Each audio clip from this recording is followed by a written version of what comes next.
දොරකඩ දෙවුල කතාව බලන ඔබ වෙනුවෙන් මම මේක ඉදිරිපත් කරනවා. ඉස්සරහට කතාවේ සිදුවෙන සිදුවීම් පිළිබඳ මම මේ වගේ ඉඟියක් ඔබට දෙන්න කැමතියි. දොරකඩ දෙවුල රසික ඔබ මේ මොහොතේ ඉන්නේ අතිශය තීරණාත්මක කඩයිමක. පෞල් ජීවිතවල රහස් සැඟවුණු පලිගැනීම් සහ සබාදහමේ ආඹු සිදුවීම් අතරින් ගලා යන දොරකඩ දෙවුල 13 වන කොටසින් සිදුවන පෙරලිය ගැන අද අපි කතා කරමු. නාමලීගේ නිහඬ සටන සහ ගැමි ස්ත්‍රියගේ ඉරණම මෙන්න මේ විදිහට තමයි වෙන්නේ.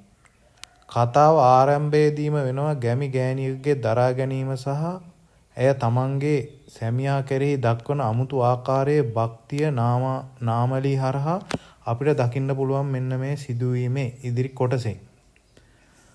ඩාවිඩ්ගෙන් පහර කෑවත් හිතේ වේදනාව පිරී තිබුණත් නාමලී මුලින්ම කරන්නේ ඩාවින්ගේ බත්පත බෙදන එක.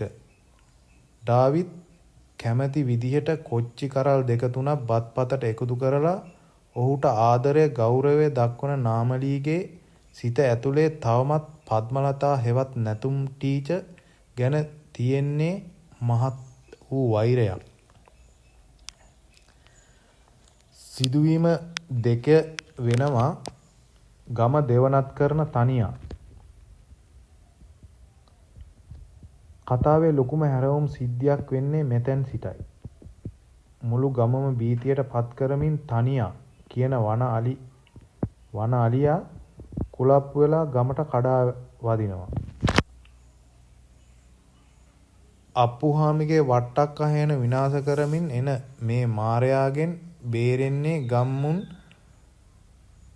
හිස්ලූ අත දුවද්දි.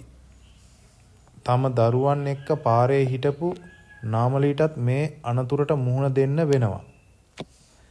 ඒ අතරතුරේදී නැටුම් ටීචර් වෙල ළඟින් යනකොට මේ අතරතුරේදී නැටුම් ටීචර් තමන්ගේ කුසේ වැඩෙන දරුවා ආරක්ෂා කරගෙන අලියාගෙන් බේරෙන්න වෙල් නියර දිගේ මර ලතෝනි දෙමින් දුවනවා. ඉස්සරහට මෙන්න මෙහෙම සීන් එකක් වෙනවා. ඇයට දුවන්න අපහසුයි. නැටුම් ටීචර්ට දුවන්න අපහසුයි. මරණය ඇගේ ඇස් ඉදිරි පිටම පේනවා. එතකොට වෙනවා මේ සීන් එකේ නාමලී මේ දර්ශනය දෙස බලා සිටින්නේ අමුතු හැඟීමකින්. නාමලී මේ සීන් එක දකිනවා තමන්ගේ පවුල විනාශ කළ සැමියා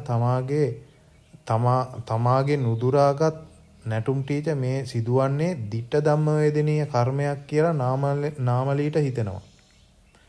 පද්මලතා හෙවත් නැටුම් ටීචර් තනියාගේ කකුල් වලට චප්ප වෙලා මැරෙනවා දකින්න නාමලීගේ සිතේ යම් කැමැත්තක් ඇති වෙනවද?